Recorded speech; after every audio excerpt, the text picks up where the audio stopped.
nga xam ne daan na ko woon daal laaj.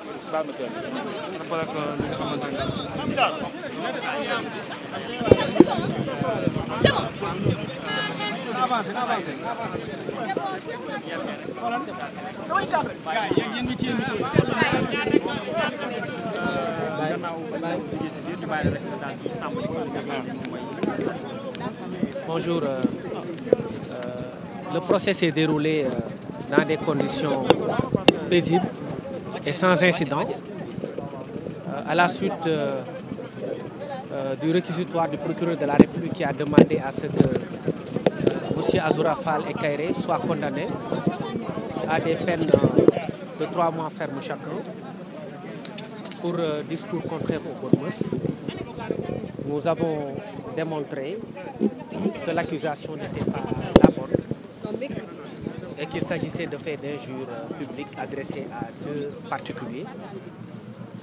Et donc, après cela, nous avons demandé à ce que Azoura Fall et Kairé soient relaxés purement et simplement. Sinon que l'action publique soit déclarée irrecevable. Ce sont des considérations techniques qu'on n'étalera pas sur la place publique. Et là, le tribunal a mis en délibéré l'affaire pour rendre son verdict à la date du 4 juin plutôt, 2025. Donc on attend la date du 4 juin pour avoir le résultat, mais le procès s'est déroulé dans d'excellentes conditions de sérénité, de respect mutuel et de cordialité. C'est ce qu'on attend aussi de la justice et tous les acteurs ont joué leur partition de façon remarquable. Mais l'irrecevabilité procédure bi ngeen doon réclamer seen plaidoirie bi lu am solo nga leer ko Sénégal yi. waaw li ñu doon wax ci ce qu'on disait de l'irrecevabilité de l'action publique, c'est qu'on a estimé que ce sont des faits d'injure publique. Quand des faits d'injure publique sont commis par un particulier, sans plainte, le procureur ne peut pas prendre l'action en charge.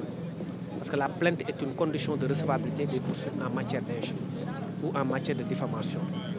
Le procureur a changé la qualification pour viser une qualification qui lui permet de s'autosaisir. Et c'est là où on a dénoncé un contournement de la procédure. C'est en des termes assez simples. C'est pourquoi on a estimé que les faits, à la limite, pouvaient recevoir la qualification d'injure publique.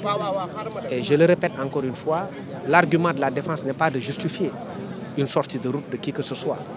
Mais il s'agissait pour la défense d'inviter tous les acteurs à se conformer aux règles de droit. Parce que quand quelqu'un injurie publiquement, ce n'est pas normal de changer la qualification pour le poursuivre. Parce que la procédure pénale obéit à une logique qui veut que tout fait puisse avoir une assise pénale. Mais quand on veut contourner des faits pour préciser, pour viser des infractions qui ne sont pas applicables, c'était le lieu pour nous de dénoncer une telle démarche du procureur de la République. Ci wolof dossier bi jugé nañ ko tey plaidé nañ ko ci condition yu dal ak respect. Donc procureur de la République dafa demander à ce que Azoura Fall ak Kairé ñu condamné leen 3 mois d'emprisonnement yoo xam ne dañ koy tëdd. Ci kaw loolu ñun ñu expliqué ni moom mi nga xamante ni moom moo jël en charge l'action publique, c'est-à-dire procureur, dañu jàpp ni dafa viser benn infraction boo xam ni dafa bëgg a jéggi injure publique pour ne par exemple day jàpp nit ki alors que kooku ay saaga la def.